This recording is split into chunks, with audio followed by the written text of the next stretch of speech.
My name is Tessa and I'm 34 years old. I still remember the exact moment I found those credit card statements totaling $35,000 in my name. My hands trembled as I realized my husband Mark had been funding his affair with my identity. Just when I thought I'd hit rock bottom, my 12-year-old daughter Emma stepped into that tense family meeting and changed everything. Her courage in that moment taught me what true strength looks like. If you're watching this, drop a comment letting me know where you're tuning in from. Hit that like and subscribe button if you've ever had to rebuild your life after betrayal. Trust me, what my daughter did next is something you won't want to miss.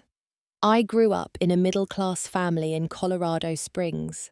My parents were hard-working people who instilled strong values in me and my sister Lisa. Dad worked as an accountant at a local firm, and Mum was an elementary school librarian. They weren't wealthy by any means, but they managed their money carefully and taught us the importance of financial responsibility from an early age. After college, I followed in my mother's footsteps and became a teacher. I loved working with children, helping shape their young minds and watching them grow.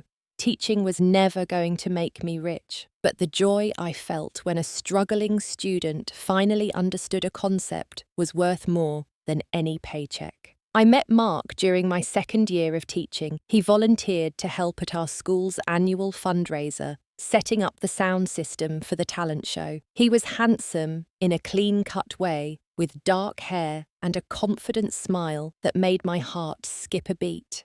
When he asked for my number after the event, I couldn't say yes fast enough. Our courtship was like something from a romantic movie.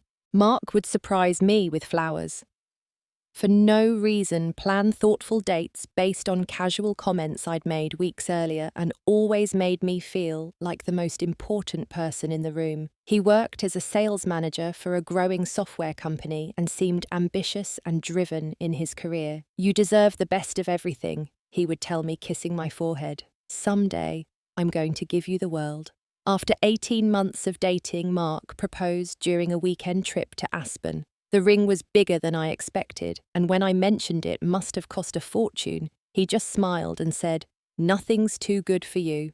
Our wedding was beautiful, if a bit more extravagant than I had envisioned. Mark insisted on upgrading everything from the venue to the food to the photography package. When I expressed concern about the cost, he assured me that he had saved up for this day and wanted it to be perfect. The early years of our marriage were happy. We bought a modest house in a good neighborhood and I decorated it carefully, hunting for bargains and quality second-hand pieces to create a warm, welcoming home. Mark sometimes teased me about my thriftiness, but I took pride in making our house beautiful on a budget. 2 years after we married, I gave birth to our daughter, Emma. Mark seemed thrilled to be a father, proudly showing her off to everyone at the hospital and taking 2 weeks off work to help us settle in at home. Those first few weeks with Emma were exhausting but magical, and Mark and I felt closer than ever as we navigated new parenthood together. As Emma grew from a baby to a toddler, I noticed subtle changes in Mark. He became increasingly focused on appearances,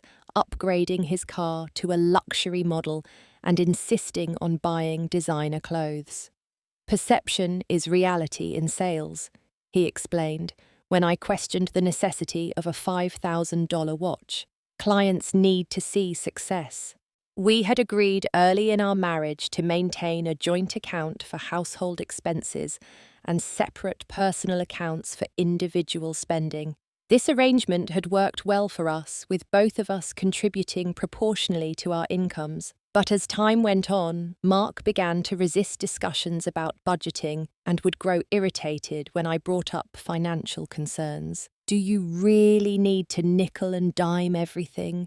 he would ask, his tone making me feel small and petty. "I'm working my arse off to provide for this family. Can't you just trust me to handle it?" And so I backed off, not wanting to create tension. After all our bills were being paid, we had food on the table, and Emma had everything she needed. If Mark wanted to spend his personal money on expensive suits and client dinners, wasn't that his choice? But there were other changes too. Mark began staying late at the office more frequently. Business trips that once lasted 2 days now stretched to 4 or 5. When he was home, he was often distracted, his attention divided between his phone and his family. Emma would run to him when he walked through the door, but increasingly he would pat her head absently rather than scooping her up for a hug, as he once had. I tried everything to keep our connection strong. Date nights, when my parents could watch Emma, weekend getaways, when we could manage them,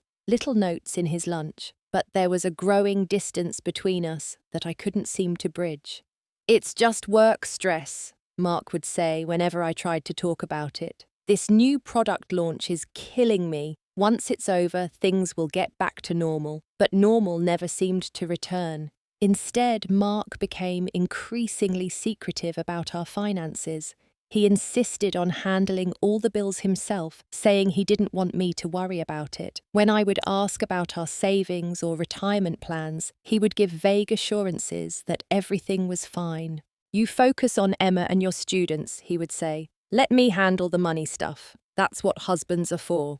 Part of me felt uneasy about this arrangement, but another part was relieved. Between teaching full-time and raising Emma, I was exhausted. If Mark wanted to take financial management off my plate, wasn't that helpful? Wasn't that him supporting me? Looking back, I can see all the red flags clearly. But at the time, I convinced myself that every marriage goes through phases, that the distance between us was temporary, that Mark's increased focus on material things was just his way of showing love and providing for us. I told myself that marriage requires compromise and understanding, that my job was to support my husband through this busy phase of his career. And more than anything, I wanted to maintain stability for Emma. She was growing into such a bright, perceptive child. With her father's dark hair and my green eyes, she deserved a happy, secure home. So I pushed down my concerns and focused on being the best teacher and mother I could be, hoping that eventually Mark would find his way back to us. I had no idea how drastically our lives were about to change, or that the foundation of trust I thought our marriage was built on was already crumbling beneath my feet. The first sign that something was seriously wrong came in the form of a phone call. I was grading papers at the kitchen table while Emma worked on her math homework beside me. The house phone rang, which was unusual in itself since most people contacted us on our cell phones. "Is Mark Donovan available?" asked a stern-sounding woman on the other end. "He's not home right now," I replied. "Can I take a message?" "This is Capital One calling about his overdue payment. It's important that he contact us immediately." A chill ran through me. There must be some mistake. We don't have a Capital One card. There was an awkward pause. "Ma'am, I'm not at liberty to discuss the details with anyone but the account holder. Please have Mr. Donovan call us as soon as possible." After I hung up, I sat staring at the phone. Mark and I had agreed years ago to limit ourselves to one credit card each for emergencies and online purchases. We had specifically discussed not opening additional lines of credit without consulting each other first. Had Mark opened a new card without telling me? And more concerning, was he behind on payments? That night, I casually mentioned the call to Mark while we were cleaning up after dinner. "Oh, that," he said, wiping a plate with more focus than necessary. "It's nothing, just a mix-up with my work expenses. I'll sort it out tomorrow." His explanation seemed reasonable, and I wanted to believe him, but something about his avoidance of eye contact made my stomach tighten with unease. A week later, while looking for a stapler in Mark's home office desk, I found a stack of envelopes tucked beneath a pile of magazines. Late payment notices from not just Capital One, but American Express and Chase as well. My hands shook as I opened them. The combined outstanding balance was over $15,000. That evening, I confronted Mark directly. "I found the credit card statements," I said, placing them on the kitchen counter between us. "Why didn't you tell me we were in this much debt?" Mark's face flushed with anger. "You were snooping through my things." "I wasn't snooping. I was looking for a stapler and found these hidden in your desk." "Mark, this is serious. $15,000 in credit card debt." How did this happen? He deflated slightly, running a hand through his hair. It's work stress, Tessa. The pressure to perform is insane right now. Sometimes I need to entertain clients at nice places, buy the right clothes, keep up appearances. The company reimburses me eventually, but sometimes the timing is off with the billing cycles. But these are personal expenses, I said, pointing to charges for electronics clothing stores and hotel rooms in our own city. And why are you hiding this from me? Because I knew you'd overreact exactly like this, he snapped. Not everyone can live like a frugal schoolteacher, Tessa. Some of us have to operate in the real world where appearances matter. His words stung, but I pressed on. We need to come up with a plan to pay this off. Maybe I can pick up some tutoring sessions after school. Mark's expression softened. I'm sorry, babe. I shouldn't have kept this from you. But don't worry about it. Okay, I've got a big commission check coming next month. I'll take care of it. I wanted to believe him. I needed to believe him. But over the next few months, I couldn't help noticing troubling patterns. Mark bought a new designer watch despite our supposed financial strain. He came home with shopping bags from high-end stores.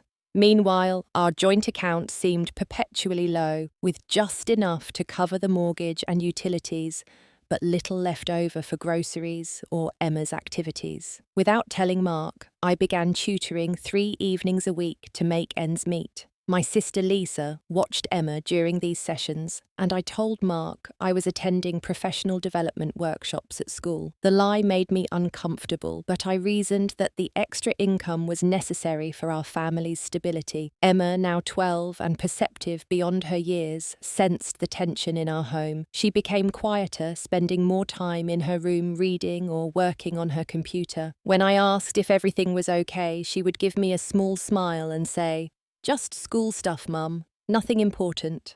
I worried about the effect our strained household atmosphere was having on her, but I didn't know how to fix it when Mark refused to acknowledge there was a problem. His business trips became more frequent sometimes with only a day's notice. Last-minute client meeting, he would explain as he packed his overnight bag. Can't be helped. One day, while doing laundry, I found a receipt in Mark's pants pocket for a restaurant I'd never heard of dated on a night he had told me he was working late. The bill was for 2 people and included an expensive bottle of wine. When I mentioned it casually, Mark became defensive. "Are you checking up on me now?" he demanded. "I took a client to dinner. It's part of my job."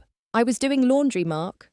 The receipt was in your pocket." "Well, stop looking for problems where there aren't any. You're becoming paranoid, Tessa. It's not attractive." His dismissal of my concerns made me question my own judgment. Was I being paranoid? Overly suspicious? Mark had always been the more socially confident one in our relationship, the one who understood the business world and its expectations. Maybe I was misinterpreting innocent business activities because of my own insecurities, but the knot in my stomach wouldn't go away, especially when I noticed Mark guarding his phone more carefully, changing his password and angling the screen away when I entered the room.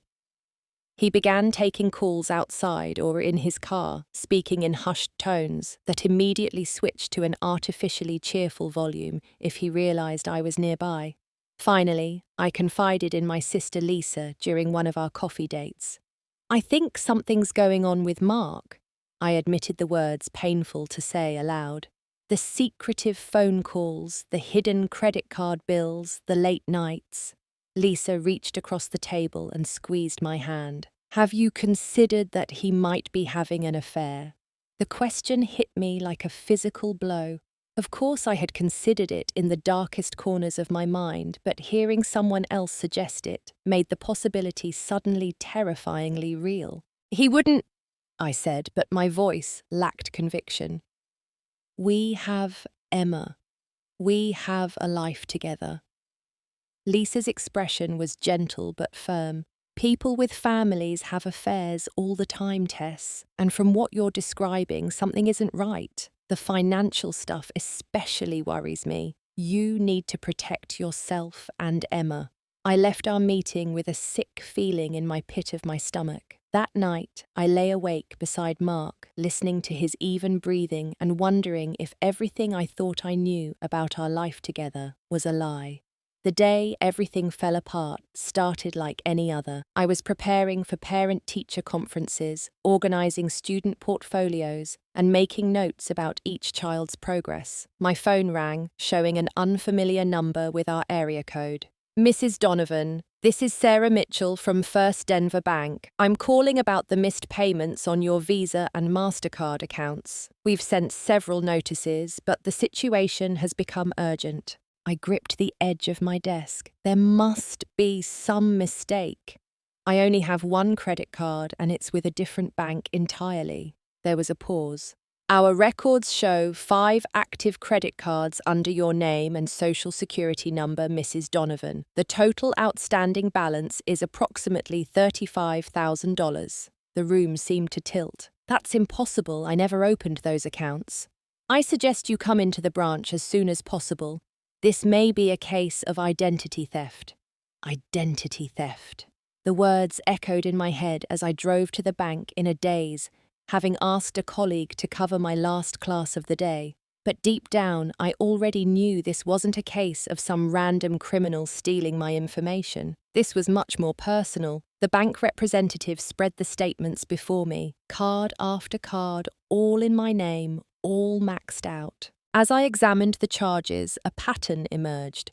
Jewelry stores, high-end restaurants, weekend getaways to mountain resorts, lingerie boutiques. There were even charges from a florist for regular deliveries to an address I didn't recognize. I need copies of everything, I said, my voice steadier than I felt, and I'll need to file a fraud report. When I got home, I found Mark already there, unusually early for a weekday. He was in the kitchen, casually making a sandwich, as if it were any normal afternoon. We need to talk, I said, dropping the folder of bank statements on the counter. Now. Mark glanced at the folder, then back at me, his expression carefully neutral. What's this about? 5 credit cards in my name that I never applied for. $35,000 in debt that I didn't create. Care to explain? For a moment, he seemed about to deny knowledge, but then his shoulders slumped slightly. It's not what you think, Tessa.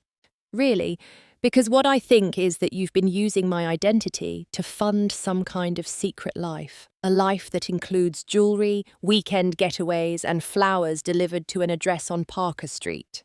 Mark's face flushed. You're overreacting. It's just money. Just money. It's fraud, Mark. You stole my identity. I didn't steal anything, he snapped. We're married. What's yours is mine. That's not how it works, and you know it. Who is she? The question hung in the air between us. For a second, I thought he might continue to deny it, but then something in his expression changed, hardened. Her name is Veronica. She works in marketing at my company. The confirmation was like a physical blow. Even though I had suspected, hearing him say it out loud made it real in a way that left me breathless. How long? I managed to ask. About a year, he admitted, not meeting my eyes. A year. While I was teaching other people's children, caring for our daughter, and pinching pennies to keep our household running, my husband had been carrying on an affair and funding it with fraudulent debt in my name. Why my credit cards? Why not your own? Mark had the audacity to look annoyed, as if I was missing an obvious point. Your credit score is better than mine, and I didn't want the statements coming to the house where you might see them before I could intercept the mail. So you planned this, deliberately. I was moving from shock to anger now, a burning rage building in my chest. Look, I needed to impress Veronica, okay? She's used to a certain lifestyle. Your teacher salary doesn't exactly provide for the finer things in life. I stared at him, unable to comprehend the callousness of his words. So, this is my fault, because I chose a career helping children instead of chasing money. I didn't say that, Mark backpedaled slightly. But let's be realistic. Relationships cost money. Dating costs money. We're married, I shouted, finally losing my composure. You don't get to date. People grow apart, Tessa, he said, with maddening condescension. It happens all the time. Veronica understands me in ways you never have. Does she understand that you're a thief, that you committed fraud to buy her affection?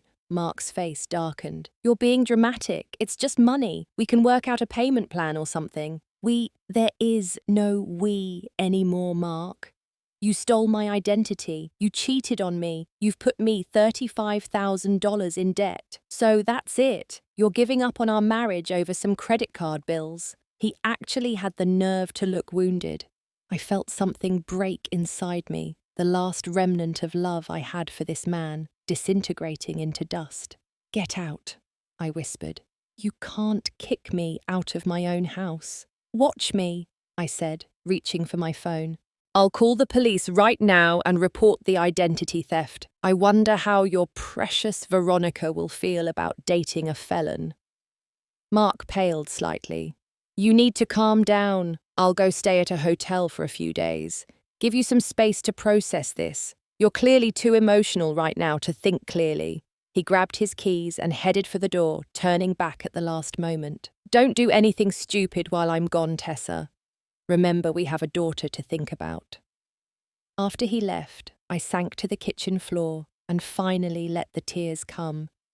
Great, heaving sobs that felt like they were being torn from my chest. How had I not seen this coming? How had I been so blind? I don't know how long I sat there, but eventually I became aware of a small presence beside me. Emma had come home from her after-school math club and found me crying on the floor. Mom, what's wrong? Where's Dad? I tried to compose myself, wiping my tears and forcing a smile.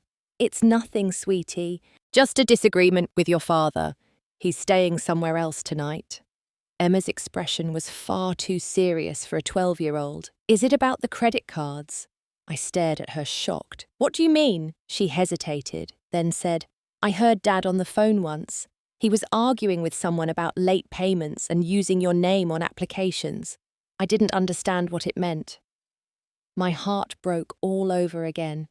Not only had Mark betrayed me, but his actions had impacted our daughter as well. How much had she overheard? How much had she worried in silence? It's adult stuff, Emma. You don't need to worry about it. She sat down beside me on the floor, her small shoulder pressing against mine. I'm not a baby, Mom.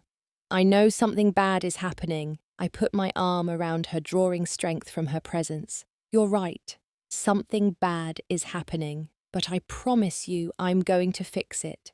Everything's going to be okay. As I held my daughter, I made a silent vow. No matter what it took, I would protect her from the fallout of Mark's betrayal, and I would find a way out of this nightmare for both our sakes. The next few days were a blur of phone calls and appointments.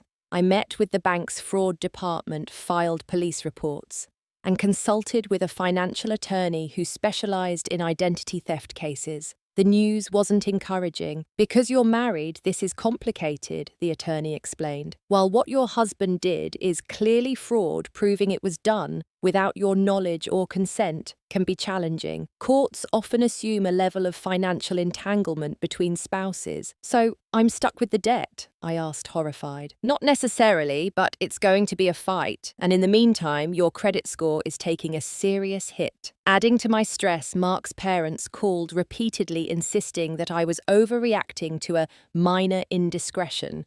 They had always doted on their only son, excusing his behavior and blaming others for his mistakes. Now they were doing the same with his betrayal of our marriage. All men stray sometimes, Tessa, his mother said during one particularly infuriating call. A smart wife looks the other way. Think of Emma. I was thinking of Emma. I was thinking of the example I would be setting if I allowed her father to commit fraud and infidelity without consequences. What would that teach her about self-respect, about justice, about the value of honesty? Mark returned home 3 days after our confrontation. He walked in as if nothing had happened, setting his briefcase down in its usual spot and asking what was for dinner. We need to talk, I said, gesturing to the dining room table where I had spread out all the financial documents. Mark sighed dramatically. Are you still on about this? I thought you'd have calmed down by now. Calmed down? You stole my identity and cheated on me. Those aren't things people calm down about. He sat at the table looking irritated rather than remorseful. Fine, let's talk. What do you want? I want a divorce. I said the words easier to say than I had expected, and I want you to take responsibility for the debt you created. Mark's laugh was ugly. Good luck with that. Those cards are in your name, Tessa. Legally, they're your responsibility. My lawyer disagrees. Your lawyer is taking your money for nothing, and speaking of money, have you thought about how you're going to support yourself and Emma on a teacher's salary? The house payment alone would eat up most of your income. Are you threatening me? I asked, incredulous. I'm being realistic. You need me, Tessa. Financially, at least, and if you try to drag my name through the mud with these fraud allegations, I'll fight you for custody of Emma. How do you think a judge will view a mother who's drowning in debt and can't provide a stable home? The casual cruelty of his words left me speechless. This was the man I had loved, the father of my child, threatening to use our daughter as leverage. My parents think we should try to work this out. Mark continued, his tone softening slightly. They've suggested a family meeting, all of us, including your parents, sitting down to discuss the situation like adults. I wanted to refuse to tell him that there was nothing to discuss, but the threat about Emma lingered in the air. Until I had a better understanding of my legal position, I needed to play along. Fine, I agreed reluctantly. A family meeting. The meeting was set for the following Sunday at Mark's parents' home. I invited my sister Lisa to accompany my parents and me, needing all the support I could get. As we drove to the Donovans' sprawling house in the suburbs, Lisa squeezed my hand. Remember, you've done nothing wrong, she said firmly. Hold your ground. Mark's parents' living room was arranged like a court, with Mark and his parents on one side of the coffee table and my family on the other. Mark looked confident, almost smug, as everyone took their seats. His father, Richard, a retired executive with the same commanding presence, as his son, opened the discussion. We're here to talk about how to move forward in a way that's best for everyone, especially Emma. I agree, I said, which is why Mark needs to take responsibility for the fraudulent debt he created and the damage he's done to our family. Richard waved his hand dismissively. Let's not throw around words like fraudulent. This is a family matter, not a legal proceeding. Actually, it's both, my father interjected. My daughter's identity was stolen. That's a crime, family or not. Mark's mother. Patricia pursed her lips. Every marriage goes through rough patches. Tessa. Dear, surely you can find it in your heart to forgive one mistake. One mistake, I echoed. He had an affair for a year and racked up $35,000 in debt in my name. That's not one mistake. That's hundreds of deliberate choices to betray me. People grow apart, Patricia said, as if explaining something to a child. Mark was lonely. Then he should have talked to me or gone to counselling or asked for a divorce, not stolen my identity to fund his affair. Mark, who had been silent until now, leaned forward. I have a proposal, he announced. I think it could work for everyone. All eyes turned to him. With a confidence that bordered on delusional, Mark laid out his plan. Tessa keeps paying the minimum payments on the credit cards for now. They're in her name, so that makes sense. I'll move in with Veronica, which will save us the cost of a hotel. Once things settle down and we're all thinking clearly, we can discuss a more permanent arrangement. I stared at him, unable to believe what I was hearing. You want me to continue paying for your affair while you move in with your mistress? It's the practical solution, Mark said with a shrug. The cards are in your name, so your credit score is the one at risk if payments are missed. And this way, Emma's life isn't disrupted too much. She can stay in the house with you. How generous of you, I said, my voice dripping with sarcasm. To my shock, Mark's parents were nodding along as if this made perfect sense. Mark has always been good at finding practical solutions, his father said approvingly. This isn't practical, it's insane, Lisa snapped. You can't possibly expect Tessa to pay for credit cards that Mark fraudulently opened in her name. We understand this is difficult, Patricia said, her tone patronizing. But sometimes in a marriage we have to accept that both parties contribute to problems. Tessa, if you had been more attentive to Mark's needs, perhaps he wouldn't have looked elsewhere. The victim blaming was so blatant that even my normally reserved father looked outraged. "Now wait just a minute," he began, but Richard talked over him. "The fact is, Mark is willing to let Tessa keep the house for now, despite it being the larger asset. The least she can do is handle the credit card payments until a formal divorce settlement is reached." I felt cornered, overwhelmed by the unified front of Mark and his parents. They were twisting everything, making it sound as if Mark was being generous, as if I should be grateful, and beneath their words was the unspoken threat: "Fight us, and we'll make things difficult for you and Emma." I looked at my parents, seeing the helpless anger in their eyes.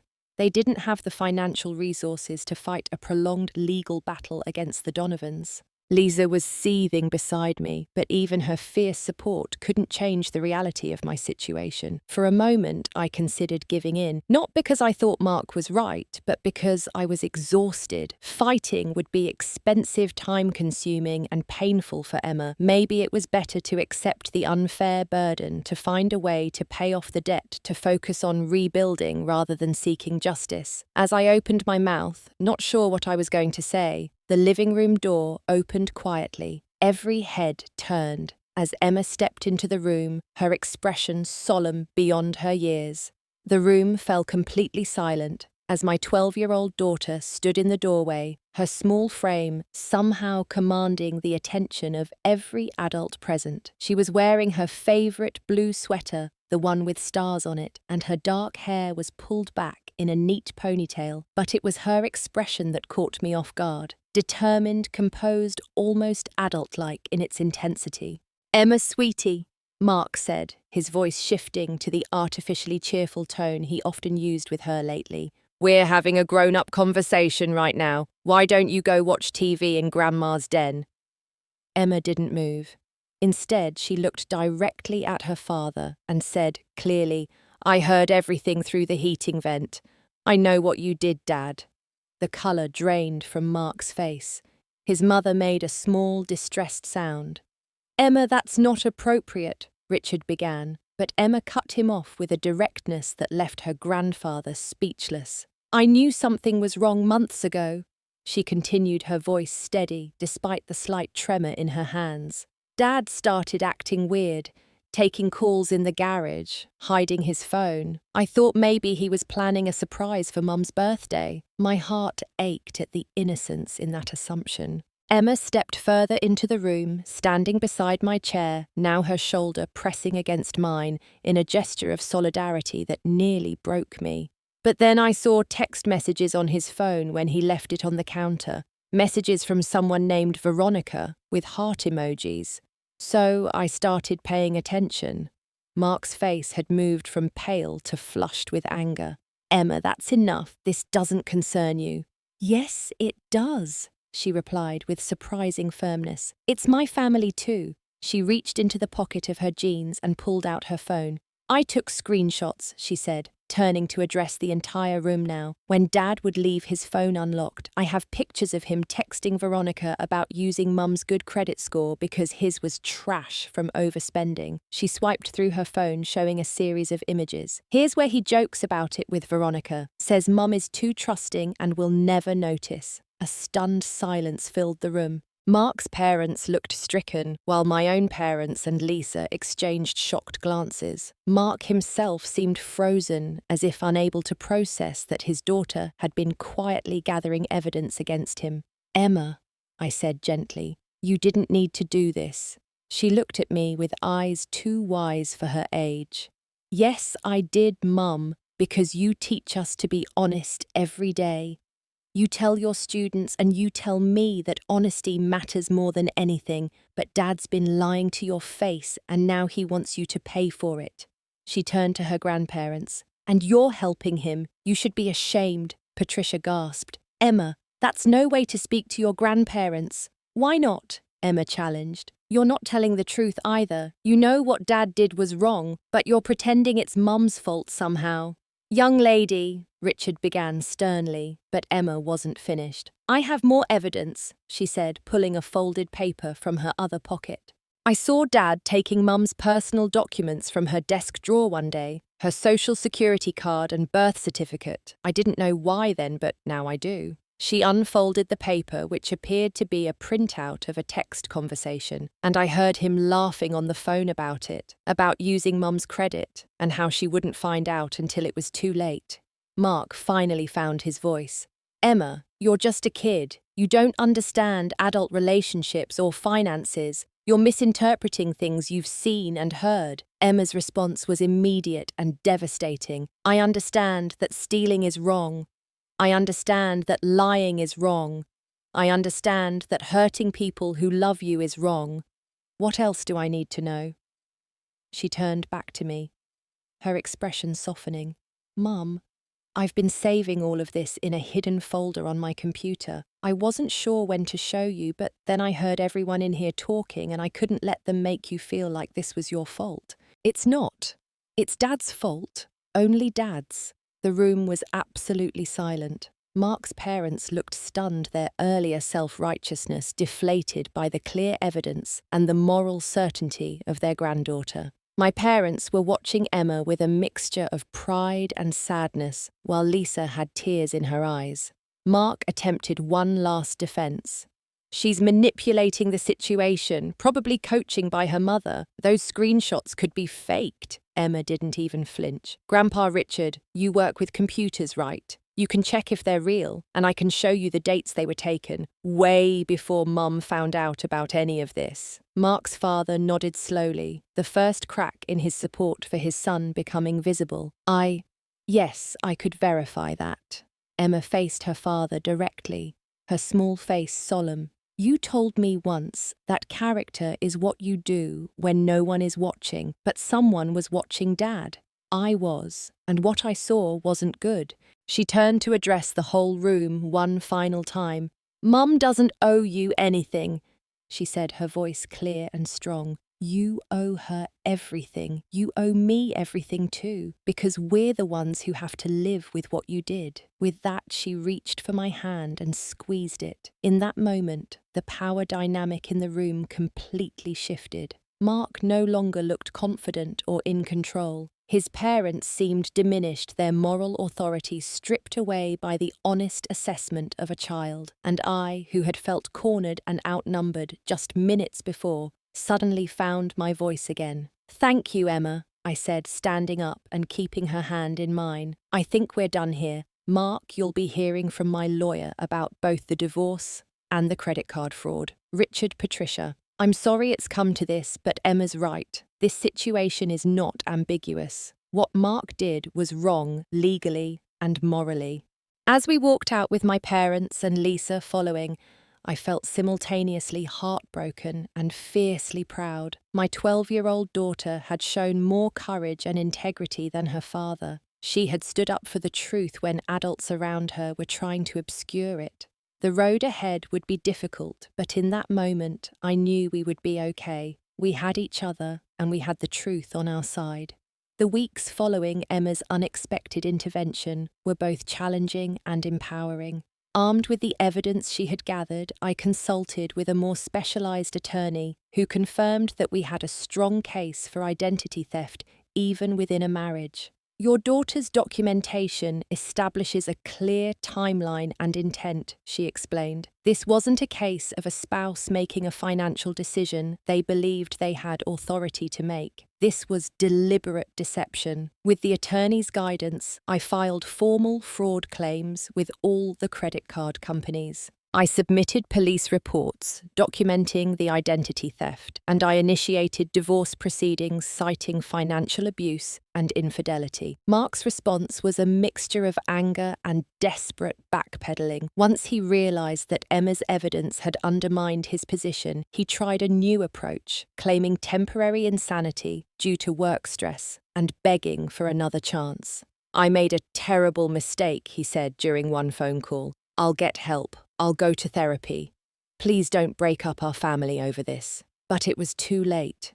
The trust was irrevocably broken, not just by the affair or the financial fraud, but by his willingness to blame me for his actions and to use our daughter as leverage. I knew now that the man I had married was not the man he had revealed himself to be. Emma, meanwhile, was processing her own complex emotions about her father's betrayal. I arranged for her to see a child psychologist who specialized in family trauma, worried about the impact of everything she had witnessed and the role she had taken on as my defender. It's not uncommon for children in these situations to feel they need to protect the victimized parent, the psychologist explained to me after their first session. Emma is remarkably resilient, but she's also carrying a burden that's too heavy for a 12-year-old. We'll work on helping her understand that none of this is her responsibility. At home, I made a conscious effort to maintain stability, despite the chaos of legal proceedings and financial uncertainty. We established new routines, just the two of us. Sunday morning pancakes, movie nights on Wednesdays, bike rides around the neighborhood when weather permitted. I wanted Emma to know that while much was changing, our core as mother and daughter remained solid.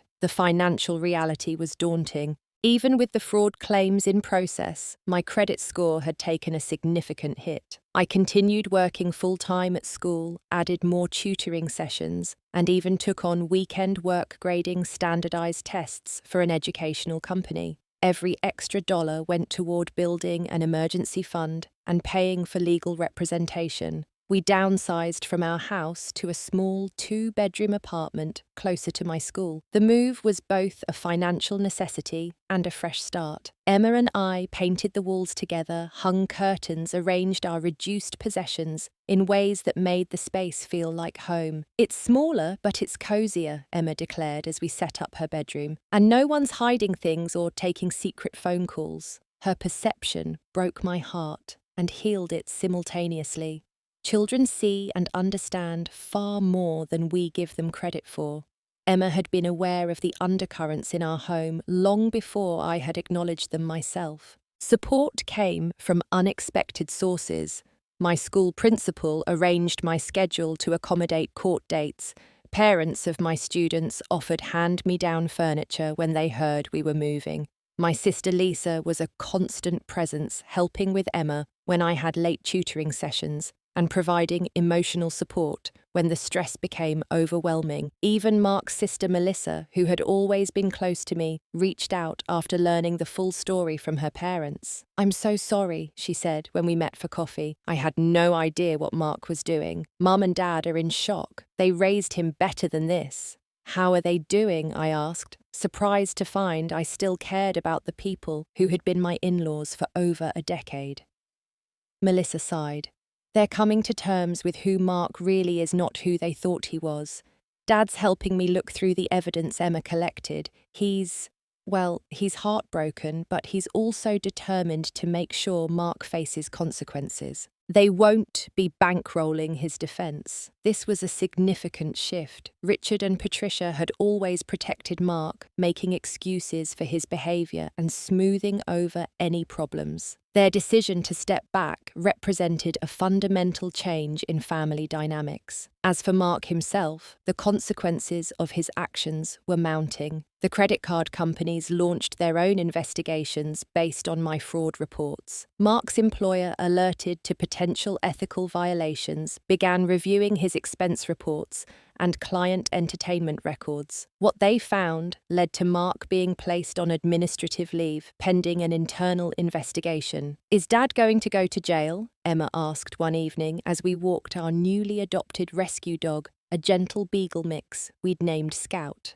I considered how to answer truthfully without burdening her further. "I don't know, sweetheart.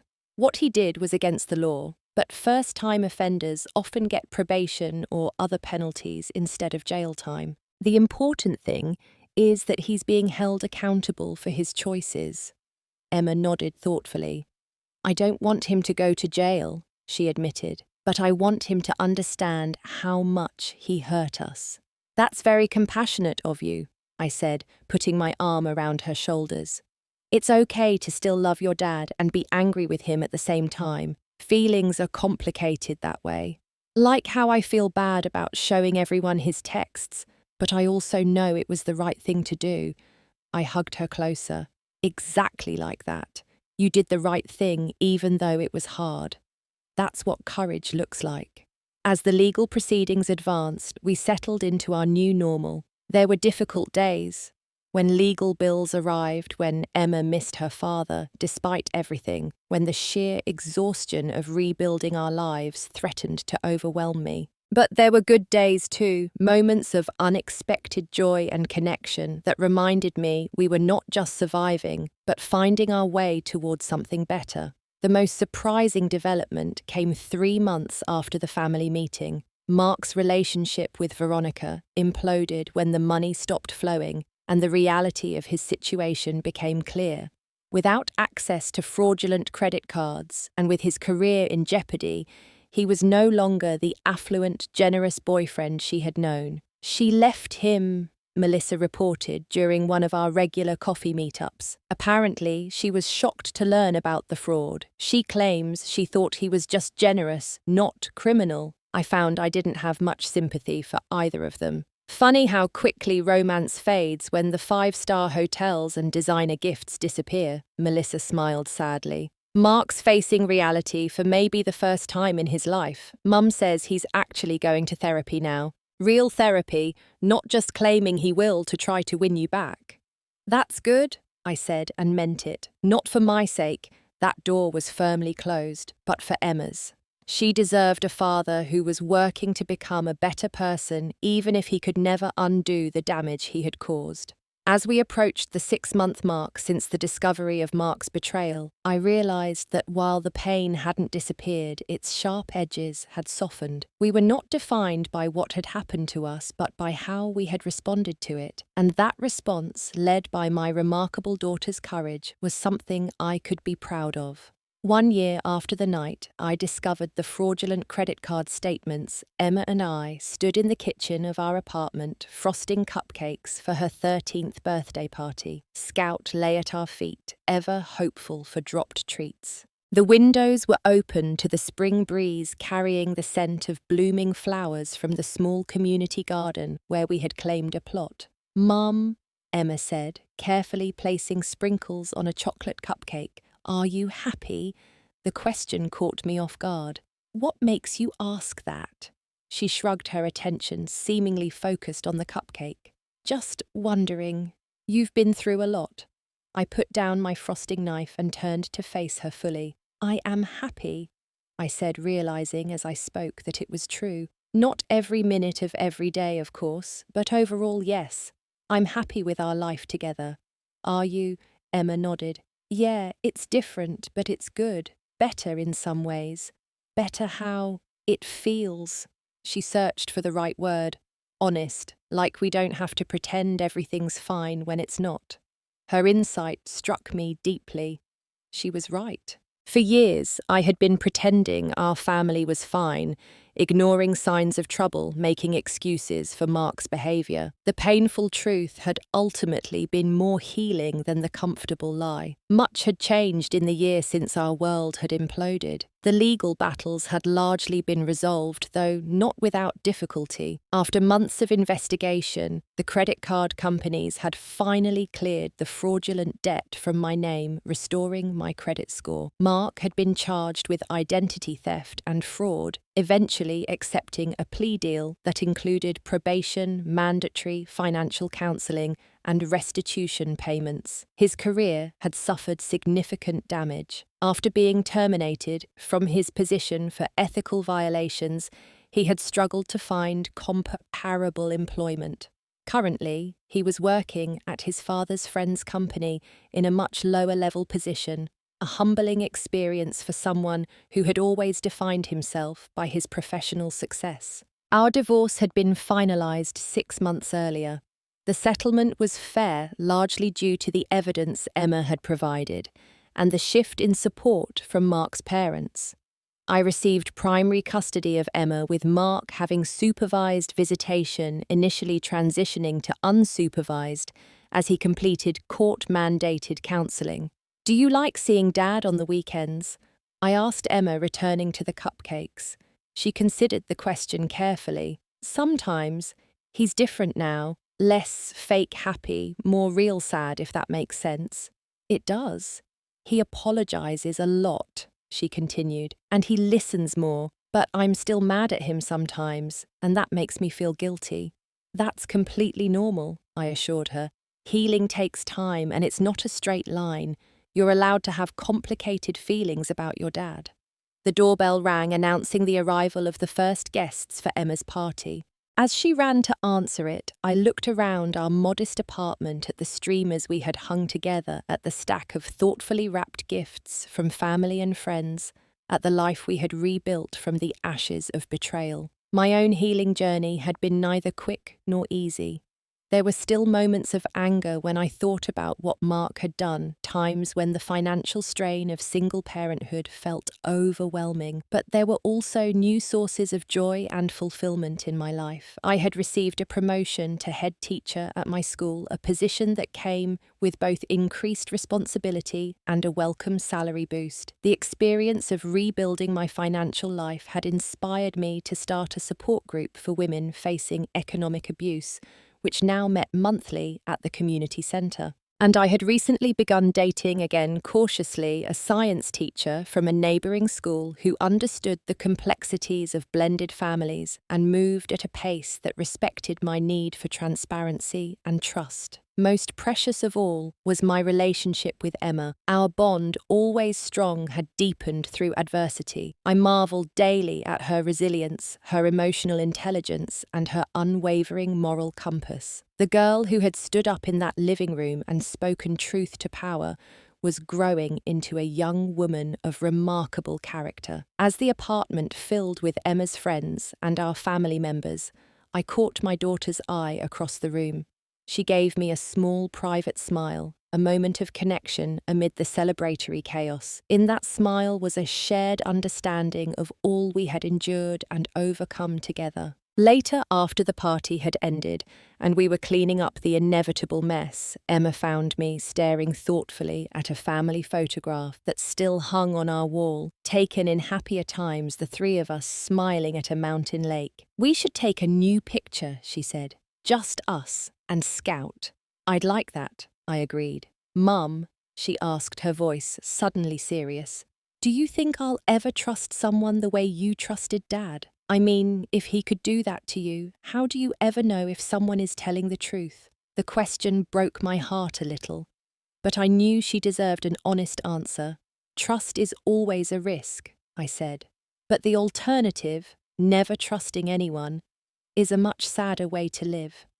What I've learned is that trust should be earned gradually through consistent actions over time, and that it's important to trust yourself first, your instincts, your values, your worth.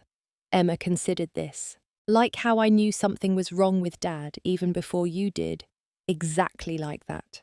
You trusted your observations and your sense of right and wrong. That's something to be proud of." She nodded, satisfied with this answer. "I think I'll be okay then. I'm pretty good at that part." "You are exceptional at that part," I agreed, pulling her into a hug. "And you've taught me to be better at it too." That night, as I tucked Emma into bed, despite her protests that 13 was too old for tucking in, I reflected on the unexpected gift that had emerged from our painful journey, the knowledge that sometimes our children become our greatest teachers. Emma's courage had shown me my own strength. Her moral clarity had cut through the fog of gaslighting and manipulation. Her resilience had inspired mine. The betrayal that had nearly destroyed us had instead revealed the unbreakable core of who we were, both individually and together. We had lost much. Security, innocence, the family we thought we had, but we had gained something precious too, an authentic life built on truth, mutual respect, and the certainty that we could face whatever came next. As I closed Emma's door, I whispered a thank you to the universe for the remarkable child who had taught me that even in our most vulnerable moments, we can find unexpected strength, and that sometimes the most profound wisdom comes from those we thought we were supposed to protect. Have you ever experienced a moment when your child showed wisdom beyond their years? How did it change your perspective? Share your story in the comments below. If this video resonated with you, please hit the like button, subscribe to hear more stories of resilience, and share with someone who might need to be reminded of their own strength. Thank you for listening to my journey, and remember, sometimes our greatest teachers are the ones we're raising. Trust your worth and surround yourself with people who value truth as much as you do.